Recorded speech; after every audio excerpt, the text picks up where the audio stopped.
Assalomu alaykum. Alaykum assalom. Aka, mana shu telefondan bormi sizlarda? Yo'q, hozir qolmagan bundan. Faqat sizlarda bo'lardi-yu. Tugab qoldi-da. Zariladi. Qachon keladi? Bilmadim, noma'lum. Mayli. Xo'p, sog' bo'ling. Ro'yxatda ikkinchida turgan qimmatchi telefonimizni yana sotuvga chiqaryapmiz. Ana omborda turgan modelimizni-chi ozgina yana ushlab tursak. Uzri, qaytanga shu modelni hozir ko'proq chiqarishimiz kerak sotuvga. Chunki so'rab keladigan mijozlarning 60-70% aynan shu modelni so'rab kelyapti. Shuning uchun ham bu modelni sotuvga chiqarmaslik kerak-da, Abdulhay. Odamlar buni izlasin, topa olmasin. Ana undan keyin bozorga chiqarib, xohlagan narximizda sotsak, odamlar olaveradi. Chunki bu rostdan ham juda zo'r model. O'zi Wi-Fi tarqatadi. Zaryadni ham uzoq qaytar ekanda, xo'jayin. Shuning uchun ham odamlarga ayni kerak paytda sotaylik deyapman-da.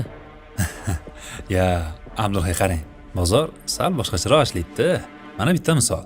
Havo iflos bo'lib, chang bo'lib, hamma bo'g'ilib qolgan paytda-chi, ishchi ko'zini bilganlar havo tozalaydigan apparatni olib kelib, o'zi 1 so'm turadigan shu matohni 15-20 so'mdan sotdi kerak bo'lsa. Soqqani tayda qoldi.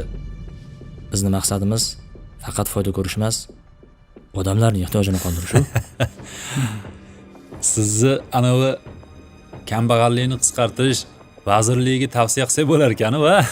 To'g'ri.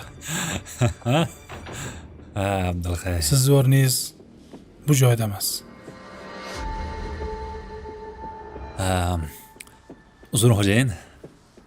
Endi hali bu xodimimiz yangi, ko'p narsani bilmaydi.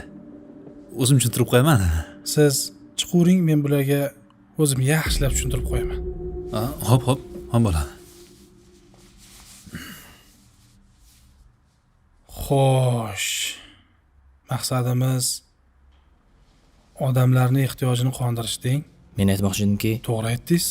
Nima ikkilanasiz? Fikringizga qo'shilaman. Bilasizmi, oxir paytlarda marketing bo'limini rejalari menga hech yoqmayapti. Shu yoqqa o'tib, tajriba qilib, natija ko'rsatasizmi? Zafarchi, Menga haqiqatni gapirishdan qo'rqmaydigan, lekin odamlarning haqqidan qo'rqadigan xodim kerak. Bilasizmi, qanaqa xodimlarni qidiraman? Sadoqatli, ishonchli va mutaxassis. Sizda shularni ko'rgandayman. Agar eplay olaman, sadoqat bilan ishlayman desangiz, marhamat. xo'p, harakat qilaman.